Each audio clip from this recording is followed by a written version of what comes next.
Hi, welcome to our first lesson review with A Course in Miracles. So great to have you here.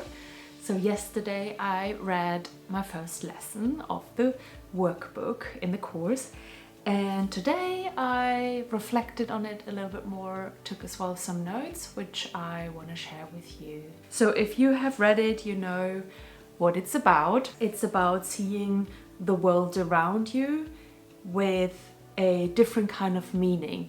An example sentence of that in the book is, this table does not mean anything, or this sofa doesn't mean anything.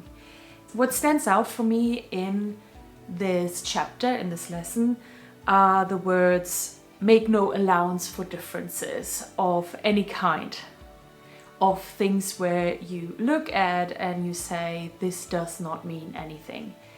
And the other word is indiscriminately, so to use it totally indiscriminately, to be really not concerned of what you're looking at and describing as that having no meaning. And then the last bit, which stood out for me as well, was one thing is like another as far as the application of the idea is concerned. And for me, all of this comes down to us giving meaning to everything and actually everything not having a meaning until we give it a meaning.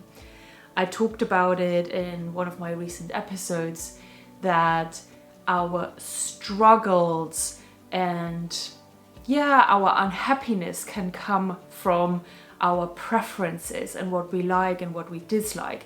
And all of that actually influences the meaning that we give things and places and situations and events, because all of them are generally neutral.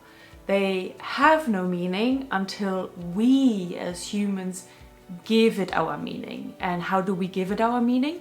Based on what we have stored in our likes and dislikes, preferences, and worldviews and attitudes and perceptions. All of that will influence what kind of meaning you give something.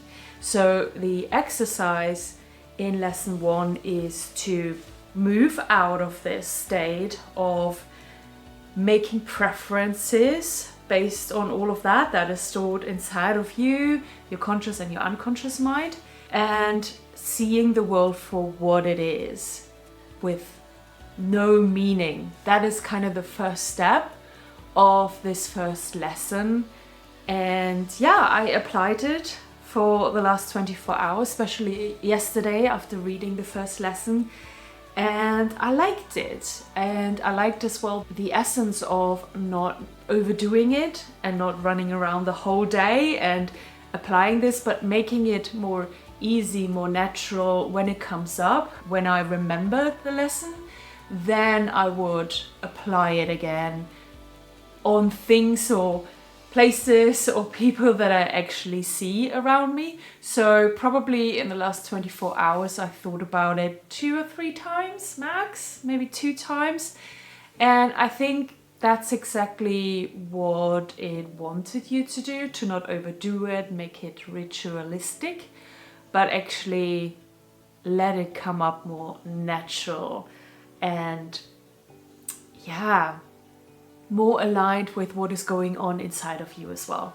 So I thought from the outside, reading the first lesson for the first time, it was a very easy lesson with not many steps or many messages, but it has a fundamental message, which is that we can learn to give less meaning to things and not be so influenced by all of our preferences, likes and dislikes that makes us just want something or not want something, that makes us resist or cling to things.